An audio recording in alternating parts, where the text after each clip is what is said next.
Bienvenidos y bienvenidas a nuestra nueva clase de Química General Inorgánica, en donde continuaremos abordando los conceptos de propiedades coligativas. Para esta clase vamos a trabajar la última de las propiedades coligativas, que como se ve en pantalla corresponde a la presión osmótica. Para poder organizar el contenido y el abordaje voy a dividir esta clase en 3 videos. En el primero de ellos haré una explicación conceptual de lo que es la presión osmótica. En un segundo video veremos la cuantificación de la presión osmótica y qué ecuaciones la representan. Y finalmente en un tercer video realizaré la resolución de 2 ejercicios prácticos. Bien, así que comencemos con el concepto de propiedad de presión osmótica. Antes de ver el concepto de presión osmótica, debemos analizar 2 conceptos específicos que tienen que ver con el transporte de partículas, de moléculas, de solutos, de sustancias, podemos llamarlo de cualquier manera, dentro de un medio. Podemos trabajar 2 tipos de transporte. El primero de ellos, capaz el más intuitivo y el más conocido de todos, es la difusión molecular, que es un proceso fijo, un transporte irreversible que consiste en el flujo neto de átomos, moléculas, iones, como dije, cualquier especie química, dentro de un material o de un soluto dentro de un solvente, pero que tiene una particularidad. Ese transporte siempre se va a realizar desde una región de alta concentración a una región o un área de baja concentración, hasta lograr obtener una distribución uniforme o lo que llamamos una solución uniforme, ¿sí? O sea, las partículas no se van a mover de cualquier forma dentro de un medio, sino que lo van a hacer desde un lugar donde están muy concentradas a un sector donde están muy poco concentradas. Para ilustrar esto, voy a salir un segundo acá del Power y les voy a mostrar un video muy explicativo que ustedes pueden acceder a través de su apunte, en el cual se ve la difusión utilizando tinta y agua.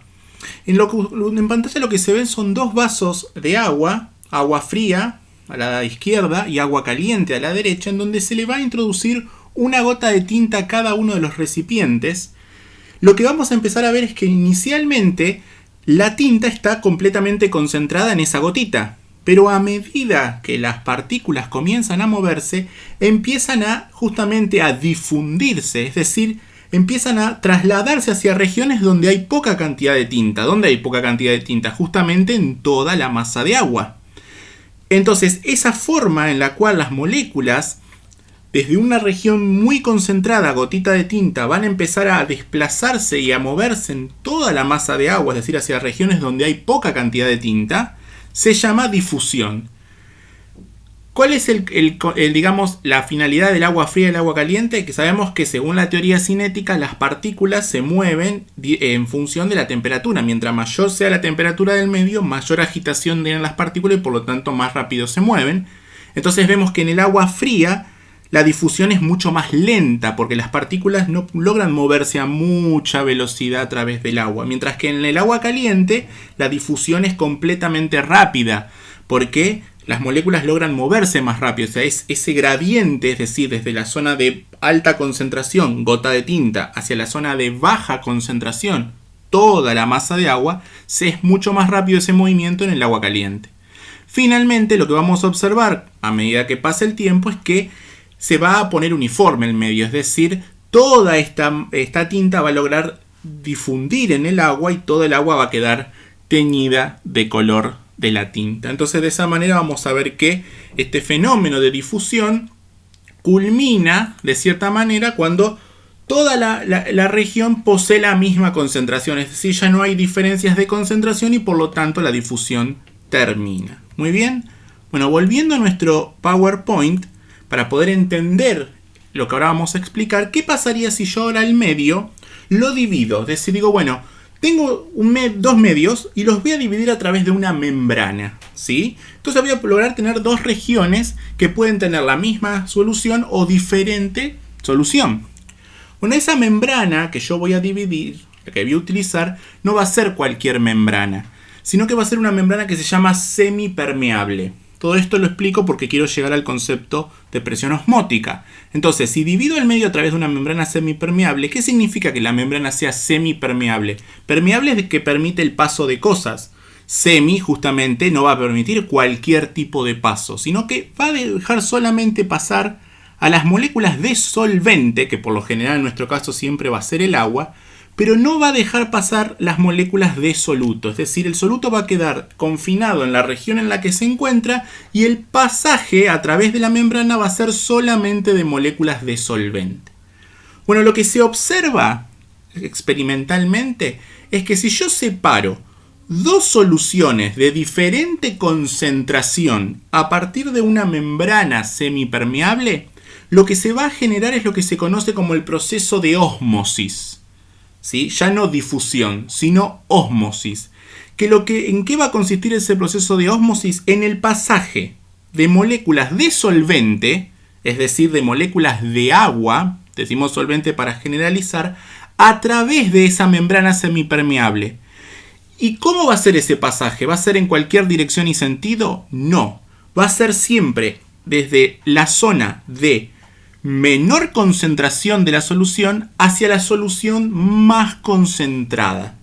Para verlo e ilustrarlo tengo este dispositivo. Este dispositivo lo que ven es un vaso con agua destilada, un tubo invertido con una boca ancha en la cual se ha puesto un papel celofán y con una cinta de caucho se lo ató, que va a jugar el papel de membrana semipermeable, y dentro de este tubo invertido se colocó una solución de agua y azúcar. ¿Sí? Lo que yo voy a observar es que dentro del tubo hay una solución concentrada de agua y azúcar, mientras que fuera en el vaso tengo solamente agua destilada. Podríamos decir que es una solución prácticamente infinitamente diluida porque no tengo soluto directamente. Entonces, la membrana semipermeable va a permitir que el agua empiece a pasar. Puede pasar desde el vaso hacia la solución, o el agua que está dentro de la solución también podría pasar al vaso.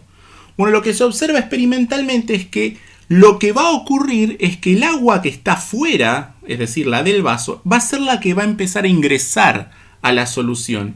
Y por lo tanto, la columna de solución va a empezar a subir. ¿Sí? ¿Por qué? Porque se está dando justamente el proceso de ósmosis. Afuera del tubo invertido hay una solución diluida. Prácticamente no hay solución porque es pura agua. Y adentro hay una solución concentrada. Entonces, la ósmosis se va a generar en esa dirección, desde la diluida agua pura hacia la concentrada solución de azúcar. ¿Y cuándo se va a detener este proceso? Bueno, cuando la columna de solución que yo tengo acá sea lo suficientemente pesada, es decir, ejerza una fuerza que sea lo suficientemente fuerte e importante para detener el proceso de ósmosis. Es decir, que esta columna sea tan pesada que ya no deje que el agua siga ingresando, sino que frene el agua en su ascenso. Bueno, a esa columna que ejerce una fuerza por unidad de área, se la llama presión osmótica. ¿Sí? Es decir, a esa columna de solución que ejerce una presión sobre la membrana que tengo acá abajo, es lo que se conoce como presión osmótica. Y justamente es la presión que detiene la ósmosis, porque como les dije, ya no logra el agua poder seguir ingresando a la solución, porque la columna es tan pesada que se lo impide.